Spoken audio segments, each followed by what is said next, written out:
नमस्कार दोस्तों, मैं सीए दिवाकर जग्गा। तो दोस्तों आज हम बात करेंगे ईथरम की। बीटीसी को हमने बहुत बार डिस्कस किया है।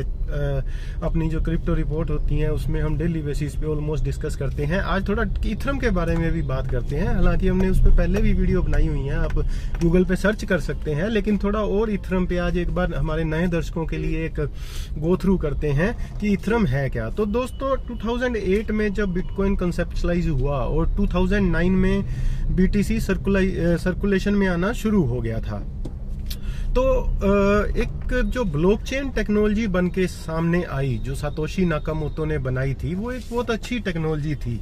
तो उसको as a storage of value तो यूज होने लग गया था। लेकिन अब ये देखते देखते एक चीज दिमाग में आई, इन आईटी गाइज के, इन जो आईटी वाले जो बंदे हैं, इनके दिमाग में एक बात आई कि जब ब्लॉकचेन जैसी इतनी अच्छी टेक्निक बनी है तो उसका कुछ और यूज किया जाए, उसको किसी अच्छे तरीके से और यूज में लाया जाए कि जिससे ह्यूमैनिटी का भला हो सके, जिससे कुछ अच्छी चीज बन के सामने आ सके। तो ये जो मिस्टर विटालिक बुटेरिन हैं, इन्होंने तकरीबन 2011-12 में एक प्रोडक्ट बना के तैयार किया, जिसमें उन्होंने बिटकॉइन के ऊपर स्मार्ट कॉन्ट्रैक्ट का कॉन्सेप्ट जो है वो चालू किया। बिटकॉइन के ऊपर नहीं, बेसिकली ब्लॉकचेन के ऊपर जो है स्मार्ट कॉन्ट्रैक्ट का चलन जो है शुरू कर दिया। और ये अपना आईसीओ यानी कि इनिशियल कॉइन ऑफरिंग लेकर आए, जो कि बहुत अच्छा ओवर सब्सक्राइब हुआ। उस टाइम बहुत ही सस्ते में 0.00 समथिंग में लोगों को ईथरम मिले थे। और उस टाइम लोगों में उतना ये भी नहीं था कि इतना ये ईथरम कामयाब हो जाएगा, क्योंकि ये जो है एक नया कॉन्सेप्ट था। तो लोगों के दिमाग में डाउट था कि इसका होगा क्या। तो कुछ लोग जो फ्यूचर को एस्टिमेट कर सकते थे, उन्होंने आईसीओ में बहुत सस्ते रेटों में बाय किए और आज तक उसको होल्ड कर रहे हैं। तो इसको हम समझते हैं कि ब्लॉकचेन पे स्मार्ट कॉन्ट्रैक्ट काम कैसे करते हैं। तो बेसिकली स्मार्ट कॉन्ट्रैक्ट जो होता है वो एक सेल्फ एग्जीक्यूटेड कॉन्ट्रैक्ट होता है। जैसे दो पार्टियां आपस में मिलके एक कॉन्ट्रैक्ट करती हैं, एक अनुबंध करती हैं, एक बात करती हैं। हम भी नॉर्मल लाइफ में बात करते हैं कि यार ये हो गया तो मैं ये करूंगा, ये हो गया तो मैं ये करूंगा। लेकिन आपने कभी नोट किया होगा कि बहुत सारे केसेस में जो है पार्टियां अपनी जो लाइबिलिटी होती है उससे मुकर जाती हैं। मान लीजिए आपने 10 रुपए की शर्त लगाई और एक पार्टी हार गई, तो वो पैसे देने से कई बार मना कर देती है। अब ये 10 रुपए 10 करोड़ भी हो सकते हैं, 10 अरब भी हो सकते हैं। तो ये जो प्रॉब्लम थी, इसको सोल्व करने के लिए स्मार्ट कॉन्ट्रैक्ट को मार्केट में लेके आया गया विटालिक बुटेरिन द्वारा। तो ब्लॉकचेन कंसेप्ट पे लाया गया ताकि इसमें कोई छेड़छाड़ ना कर सके। अब आप एक दूसरा सिनेरियो ये देखिए कि एक आपने किसी के साथ अग्रीमेंट किया, या इसको ऐसे समझ लेते हैं कि आपने किसी के साथ कोई बेट लगाई कि अगर इंडिया जीतता है तो आप पैसे देंगे, अगर इंडिया हारता है तो मैं पैसे दूंगा। तो ब्लॉकचेन के केस में क्या होगा, एक स्मार्ट कॉन्ट्रैक्ट लिखा जाएगा जिसमें ये कंडीशन ऑटोमेटिक दे दी जाएगी और आप लोगों से जो है शर्त की अमाउंट के इक्वल के ईथरम लेके ब्लॉकचेन पे लॉक कर दिए जाएंगे। और उसके बाद अब आप सोचेंगे कि जो रिजल्ट है वो ये यस या नो, कौन जीता कौन हारा, ये कौन डिसाइड करेगा। तो दोस्तों उसके लिए सेपरेट ओरेकल्स आते हैं। तो ईथरम जो ब्लॉकचेन है उस पे एक चीज और बता दूं कि कंप्यूटर लैंग्वेज में सॉलिडिटी में उस पे स्मार्ट कॉन्ट्रैक्ट लिखे जाते हैं। तो ईथरम जो स्मार्ट कॉन्ट्रैक्ट है उसको ओरेकल के थ्रू, अब ओरेकल का काम कौन करते हैं, जैसे चेन लिंक है वो ईथरम पे ओरेकल का काम करती है, यानी कि बाहरी वर्ल्ड का डेटा इससे कनेक्ट करती है। या अगर हम ट्रोन की बात करें तो ट्रोन पे जो विन कॉइन है, विंक लिंक के नाम से जो कॉइन है, वो ट्रोन ये आपका ओरेकल का काम करता है। तो अब आपने उसको ओरेकल से, तो ईथरम वाले ही कॉन्ट्रैक्ट करते हैं। आपको सिंपली उस पे स्मार्ट कॉन्ट्रैक्ट लिखना है, अपनी कंडीशन डालनी है, और जैसे ही ओरेकल बोलेगी कि ये कंपनी ये टीम जीत गई, इंडिया जीत गई, तो वो जो कॉन्ट्रैक्ट है वो सेल्फ एग्जीक्यूट होगा और दोनों की शर्त के बेट के अमाउंट के इक्वल जितने ईथरम होंगे वो जीतने वाले के वॉलेट में ट्रांसफर हो जाएंगे। देखिए अब यहाँ कितनी ट्रांसपेरेंसी है और इसमें कोई गड़बड़, कोई झोलमेल नहीं कर सकता है।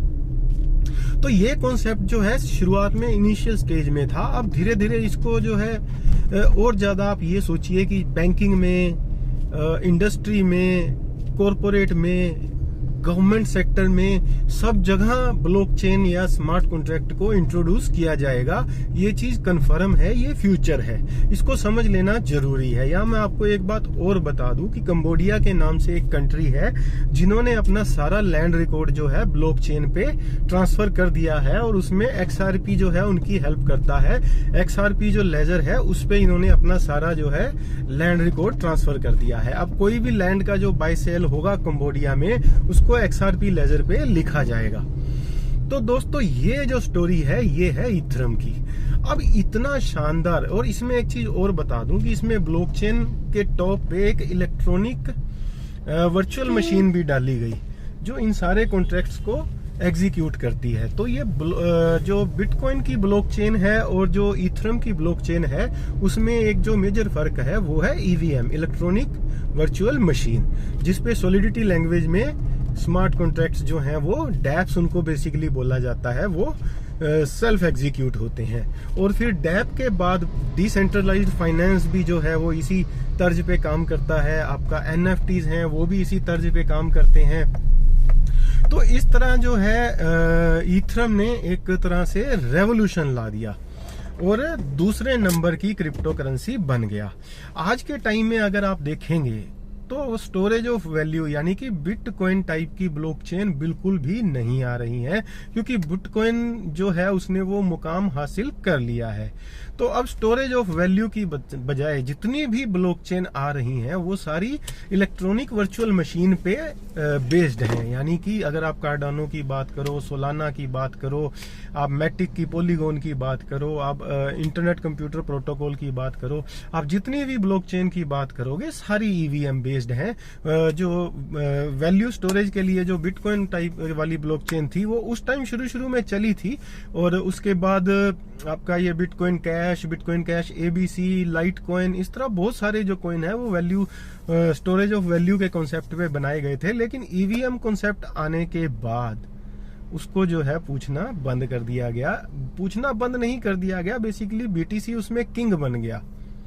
अब उसके बाद ज्यादा इतनी किसी की जरूरत नहीं पड़ी, ना लाइट कॉइन की जरूरत पड़ी, ना बिटकॉइन कैश की जरूरत पड़ी, तो तभी उनके प्राइस में जो है उतना उछाल आया नहीं।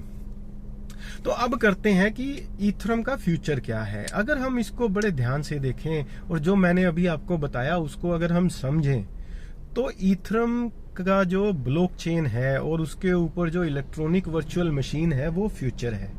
ये आने वाले टाइम में, इस बात को आप नोट कर लीजिए, इसका आप स्क्रीनशॉट ले लीजिए, इसकी आप रिकॉर्डिंग रख लीजिए। आने वाली टाइम में EVM जो कॉन्सेप्ट है वो बैंकों को खा जाएगा। अभी तक आप ब्रांचलेस बैंकिंग करते थे, यानी कि इंटरनेट के थ्रू बैंकिंग करते थे, ब्रांच में आपको जाने की जरूरत नहीं पड़ती थी। अब आप बैंकलेस बैंकिंग करोगे। अब आप जो भी पैसा डालोगे वो सारा स्मार्ट कॉन्ट्रैक्ट के थ्रू आपको ब्याज देगा। जो भी पैसा लेंड किया, उधार दिया जाएगा, वो भी स्मार्ट कॉन्ट्रैक्ट के थ्रू दिया जाएगा। तो उसमें जो है गड़बड़ के चांसेस ऑलमोस्ट निल हो जाएंगे। तो इस तरह दोस्तों आप देख सकते हैं कि इथरम का फ्यूचर क्या है। तो इसीलिए मैं बिटकॉइन, इथरम, मैटिक, डॉट, इन चीजों को मैं बहुत इसलिए प्रेज करता हूं क्योंकि मैंने इनको बहुत थोरो स्टडी किया और उसके बाद मैंने ये चीजें जो है समझी जानी है कि ये किस तरह आने वाला फ्यूचर है।